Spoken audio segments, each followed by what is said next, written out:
हैं MNS news live पर। आइए देखते हैं आज की खास खबर।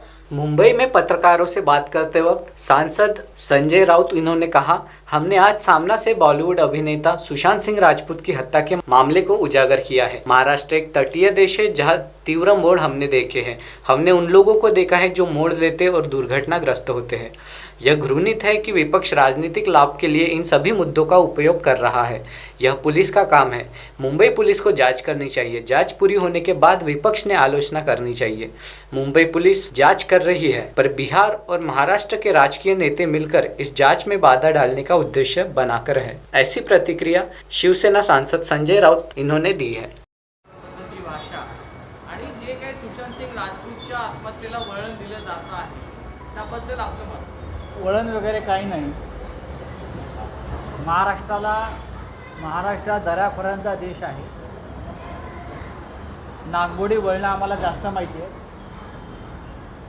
आणि नागमोडी वळणं जे घेतात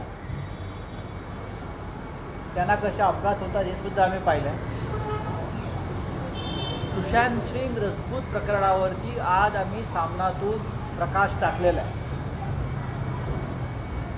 या सगळ्या प्रकरणाचा राजकीय फायद्या तोट्यासाठी काही लोक जो वापर करतायत तो घृणास्पद आहे। मुंबई पोलिसांनी तपास करावा, तो तपास पूर्ण करावा आणि तपास पूर्ण झाल्यावर मग कोणाला काही मतं मांडायची असतील, टीका टिप्पण्या करायच्या असतील तर करायला काहीच हरकत नाही। देशामध्ये लोकशाही आहे।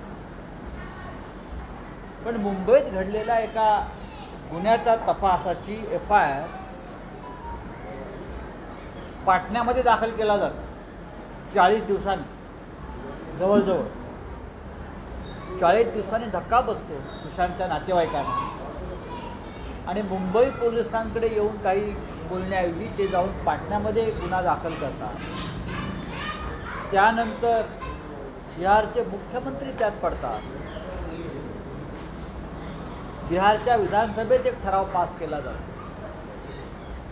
केंद्राकडे हे प्रकरण CBIकडे सोपवण्यासंदर्भात तगादा लावला जातो आणि महाराष्ट्राच्या गृहमंत्र्यांशी, राज्याच्या पोलीस प्रमुखांशी महाराष्ट्राच्या कोणतीही चर्चा न घेता, विश्वासात न घेता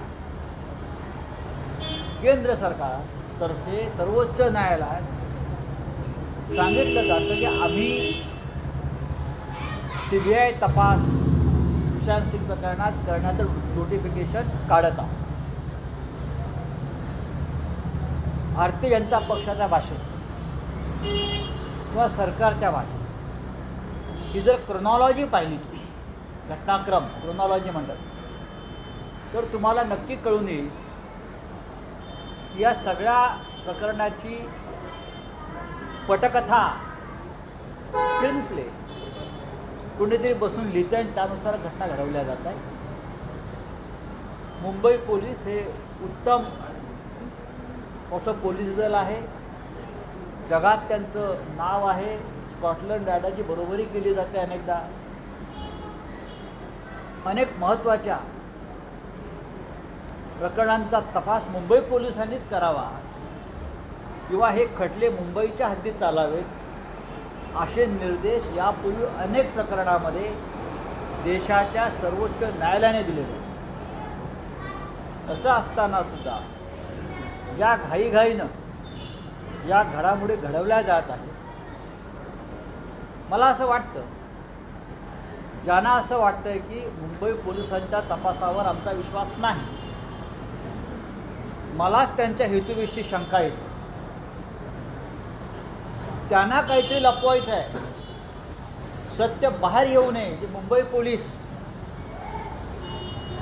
ज्या टोकाला जाणार आहेत सत्य शोधण्याच्या, तिथपर्यंत मुंबई पोलिसांनी पोचू नये यासाठी कोणीतरी पडद्यामागून काय हालचाली करत आहे हे आमच्याकडे याची माहिती आली। कोण आहे तुम्हाला कळेल, यातलं रहस्य काय हे सुद्धा कळेल। मुंबई पोलिसांना तपास करू द्यायचा नाही आणि गोंधळ निर्माण करायचा आणि अनेक त्यातले सत्य गोष्टी ज्या आहेत त्या दडपायच्या दाबायच्या समोर येऊ द्यायच्या नाहीत. अशा प्रकारे बिहारमधल्या जर काही राजकीय लोकांचं आणि महाराष्ट्रातल्या काही आमच्या विरोधकांचं जर हात मिळवणी झाली असेल तर ते महाराष्ट्राच्या विरोधी सगळ्यात मोठं कारस्थान.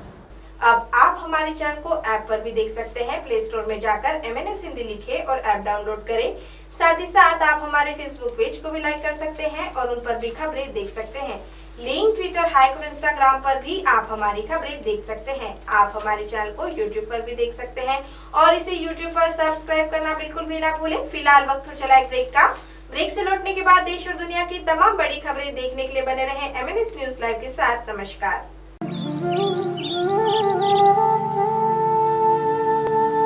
आण बरोबर शिदोरी.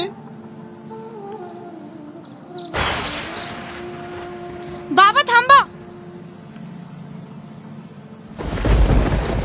सर येतो. बाबा बाबा थांबा. अशी उभे राहा. कोण? अरे बघितलं नाही का तिकडं वीज कडाडली म्हणून. हा मग त्यांना काय झालं? वीज कडाडली असताना असं उभं राहून आपली उंची कमी ठेवायची. कारण का वीज सर्वात जास्त उंच गोष्टींकडेच आकर्षित होते. जसं पोल, झाड आणि काहीच नाही भेटलं तर तुम्हीच. हा अरे मग मी वाकून कायले? मी तर झोपूनच जाईन ना.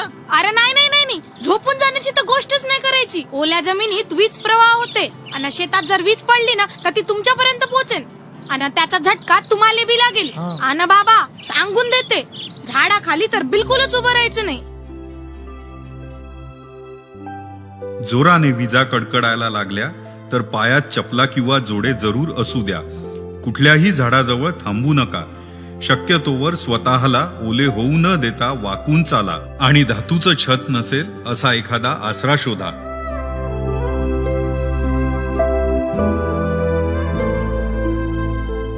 या परिस्थितीत चुकूनही मोबाईल फोनचा वापर करू नका. तो स्विच ऑफ करा.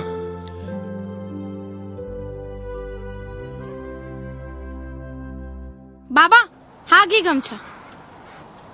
अहो इतक्या वादळ वाऱ्यात जाताच कशाला? हो ते आले का होते?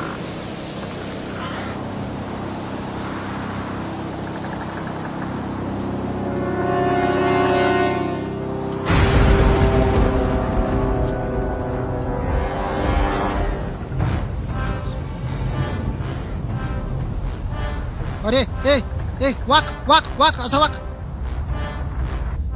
अरे ए अरे झाडाखाली उभे नका राहू रे. तिथं वीज पडन. पळ त्यातून.